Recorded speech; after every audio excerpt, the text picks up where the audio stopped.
जसं की नाही आपल्या आजूबाजूला नवीन ट्रेंड काही पीक चाललं ना की तेच ट्रेंड जे आहे की नाही चौकट चालू राहते. जसं की साड्याचं राहू द्या, ज्वेलरीचं राहू द्या. पण आजकाल ट्रेंड काय चालू आहे मी तुमच्या सर्वांना सांगते. तुम्ही पण भरपूर ठिकाणी ऐकलं असेल की आजूबाजूला काय आपल्या जवळ आपल्या घरामध्ये देखील असं घडायले.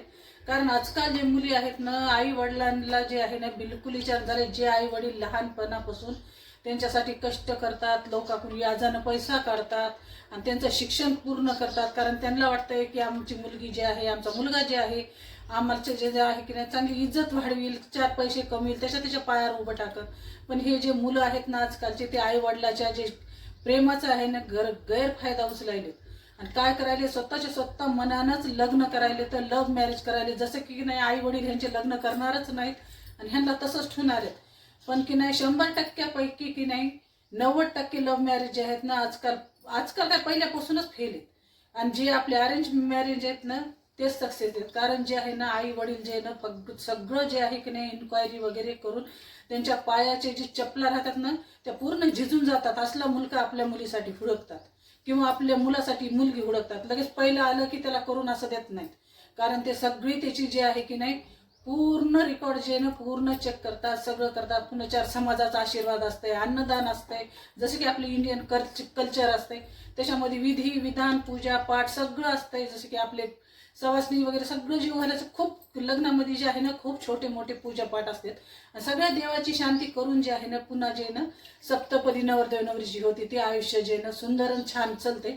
आणि हे लव्ह मॅरेजमध्ये जायले तर कोर्टामध्ये माळी घालून जे यायलेत ना त्याच्यामुळे ते एक तर त्यांच्या वडिलाला आईला समाजामध्ये इज्जत राहत नाही. अहो लोक ना तोंडात काहीही बोलत नसतात. कारण तोंडापुढे आलं ना की कारण आपल्याला 2 गोष्टी बोलून जे आहे ना पुढे जायचं असते. त्याच्यामुळे की नाही काहीच बोलत नाही. तर आपण जेव्हा तिथून निघून जातात ना की लोक आपली काय काय चर्चा करायला ना फक्त तुम्ही तुमच्या मनामध्ये विचार करीत राहा की आपल्या आई वडिलाला हे समाज काय बोलत असेल काय नाही. कारण त्यांनी जे आहे ना लहानपणापासून कष्ट खाऊन लोकांची याजानं पैसा घेऊन तुम्हाला शिकवलेलं आहे.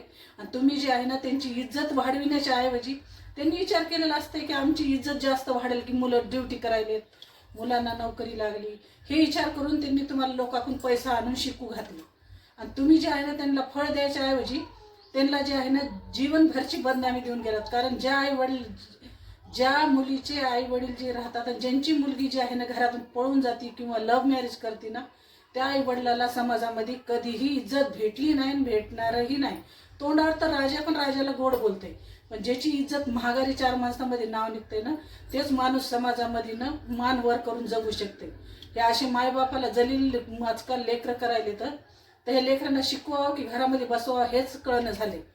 खरं आहे की खोटं आहे मला कमेंटमध्ये नक्की सांगा.